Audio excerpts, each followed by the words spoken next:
Okay, so this is set design part 2. Let me move over and see if this is going to work well for us. Give me 1 second here. And I am on this slide here. All right, and we are still going, and now we can. Okay, so we left off here with the visual elements of set design. Line, mask, composition, texture, and color. We just covered composition. Going back, let's go to line. Line is basically the outside of a set design, kind of like the outside, if you think of the outside line, to keep things very simple. That gives us a sense of how it moves across the set as far as its outline structure. Line helps our eye follow throughout the set also, which is related to focus when we talked about focus, which is an element of composition as well. Another visual element, of course, is mass, which is really the size of the form or the design on stage. What you see on stage, it doesn't necessarily mean that it's heavy, but if we think of something that takes up space, it would be that's what we're talking about with mass, especially when you know that in the theater we do a lot of things that tries not to use a lot of weight and things of that nature, especially when we have to move a lot of things on stage. Composition, we just covered that there with your focus, balance, proportion, rhythm, and unity on the last lecture. And the next one is texture. Texture is kind of the feel of the set. Texture is when we look at a set design, is it really, what is the feeling that we get? Do we feel like that it has more of a three-dimensional levels to it? And that's a big deal in texture because designers have to decide how they want to present their set on stage. For example, do I paint the bricks on really realistic? Do I paint them semi-realistic? Or do I physically carve them out of something that makes them extremely realistic? Or do I go all the way and I physically get the mass of bricks and physically use bricks on stage? So those are choices, and it depends on what they're trying to solve as far as the audience's viewpoint. This is also a huge issue, especially also color, with how a lighting designer will approach the set design. It's a big conversation in the design idea, and the design idea, as we talked about, is the entire idea or stylized idea that will be for the production that they're working on. So if I'm a lighting designer, I'd want to know if that texture is painted on or if it physically is textured with some sort of craft or something of that nature, or is it the exact object. And then on color, I would want to know what color things are going to be, because I need to know if my lighting is going to enhance it more or take away from it, and it's that collaboration, or do I need to illuminate more that color that you have on stage. So these are important elements not just for the idea of the set designer, but it relates to all the other following designers that we will talk about: costume, lighting, and sound. Okay, so that's the visual elements of set design. Okay, so here's an example of line. If you look at the right, that is from A Streetcar Named Desire. If you look at the left, that is an example from One Flew Over the Cuckoo's Nest, which is a play that takes place in an insane asylum. On the bottom right is kind of a broken piece, put together type of set that has just portions. But notice the line. It all seems grounded. There seems to be energy given right to the center of the stage, and the outlining idea of the set seems to give us arcs that seem to be a little comfortable. Then you look over to the play on the left with the in the insane asylum for One Flew Over the Cuckoo's Nest. You'll notice that the walls are hovering, floating. There's a very jagged, disjointed nature to everything, so that line is very choppy. If you think of the silhouette of these sets, that can give you an idea of the line of the set. What does it do for us? Does it take us to a central area and focus? And that's kind of what line does for us as well. And you can see kind of the differences And let's go on to Mass. Mass, of course, is size. The one on the right is a community production of Noises Off. Notice the scale, having the person in there showing you how large that set is. It's 2 stories. This is a version of Noises Off, a comedy. That set does revolve and spin around, that huge 2-story set that people run around on, so that is a very large consuming set. And then something as small as the one on the left, which just involves furniture and a wall in the background from the play Doubt. The play takes you to a few places. And so they're 2 different ideas of how large or how small a set could be on stage for Mass. Texture, if you look at the one on the left, it's very clearly a texture that is extremely 2-dimensional. There's like no levels to it. You don't feel a lot of realistically perceived depth to it. The colors are very basic and simple, as opposed to the one on the right. Except for the cutaway doorway, you would probably think you were actually in this tavern. Those bricks are carved, but looking at this, the texture in the one on the right seems extremely realistic, so it looks like a place you could walk in, sit down, and have a drink. The one on the left, sitting in the audience, my expectations of the people in this world probably would be somewhere on the scale of something like a kid's show, or on the scale of something that would be very opposite to something in my realistic mind as an audience member. But you can see 2 examples of texture here. Color does a lot for us. Schoolhouse Rock, a musical on the top left, versus the Quilters on the right. You can see that there is some tones here, and sorry they're not too clear. They tend to look better on the screen in class.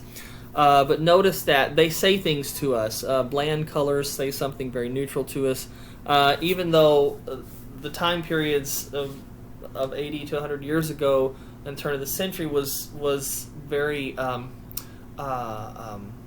very colorful at times. There are ideas and feelings that we get from that time period that make us feel like that things tended to be more bland. Colors were not as loud and things of that nature, but when we're talking about set design, what does that do? Does that make us feel like we're in an older place, or feel like we're in some sort of a fun kids world, kind of like you do see on the left-hand side? So color does say a lot to us. A great example I always like to use is in movies or TV shows, or even plays. You know, we think of our colors that make us feel warm, colors that make us feel cold, and on the spectrum of color, from the coldest blues to the hottest reds and all the thousands of hues in between, not only in set design but in lighting design too, we'll see how colors make us feel certain ways and how they're utilized when done well for design. Composition in this image here, it's a little short on the bottom there, but you can see composition is kind of the arrangement of how things look. Does it look like it's pulled together to really kind of tell us that these things kind of belong here? Is there a unity here? Is there all these elements that we discussed? Do they feel like that they are supposed to be in this world in how they are set up?